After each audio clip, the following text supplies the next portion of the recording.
Products. So when it comes to Viva Barefoot and products, there's three values that we never compromise on. They do come up quite often, and that's fit, feel, and flex. So we'll never compromise on those. So it's always going to be wide, it's always going to be thin and flat, and it's always going to be flexible. So we'll never ever compromise on those three things. The only time we actually did compromise is when we decided to add a little bit to the thin, and that's the lugs. And that is purely for function. So when we get into an outdoor and off-road terrain, the trade-off for the proprioception or the thinness is just having the ability to grip in something that's wet or slippy or slidey, or you're on the mountains. So that's the only time, but it really does come into its own when we do that. So those three pillars will never ever change: fit, feel, and flex.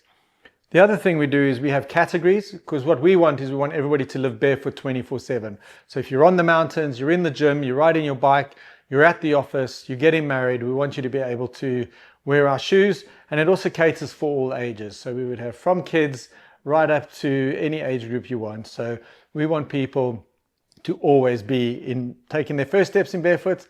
And I don't want to say it, but I'm going to taking their last steps in Viva Barefoot. So that's really what we're about. And the categories allow people to do that. So we have our three categories. You would have outdoor, lifestyle, and active, as mentioned, and we go into that in a bit more detail. But the one thing about our product, which a lot of people don't know, is that our shoes are actually very difficult to make. And this is where our premium price comes into play. It's premium for a few reasons. We really take pride in the quality and the durability of our product. So we hold our factories to the highest standards and the highest levels. We pick the best factories in the world. In fact, we have a thing called the V Matrix, which is a way in which we dissect a shoe into making sure that the shoe is regenerative. So it doesn't even need to be sustainable.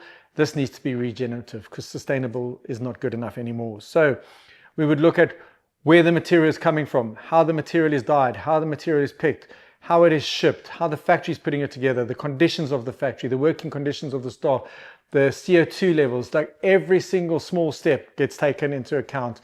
And we really take pride in looking after the planet, because remember, we want to reconnect people with the natural environment and the natural world. So planet is very high on our agenda, and we take it very, very seriously.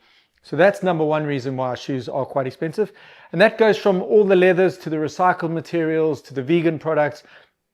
The way we source it and the way we make it is really strict.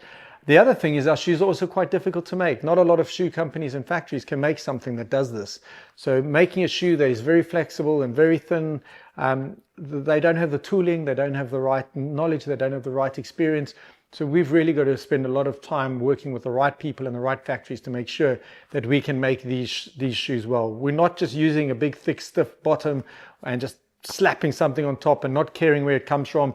It's super toxic. Billions and billions of tons of footwear is just going into landfill. It's pretty disgusting and it's pretty toxic. So we don't want that. When we make our shoes, we also now make them with the end of life in mind. So we make our shoes at the start of their life, knowing very well that at some point they are either going to have to be repaired or recycled, and we are trying to work on that circle to eliminate as much waste as possible. And unfortunately, that does come with a price, and that's why our shoes are expensive. But at the end of the day, healthy planet, healthy person, that's why we're doing what we're doing.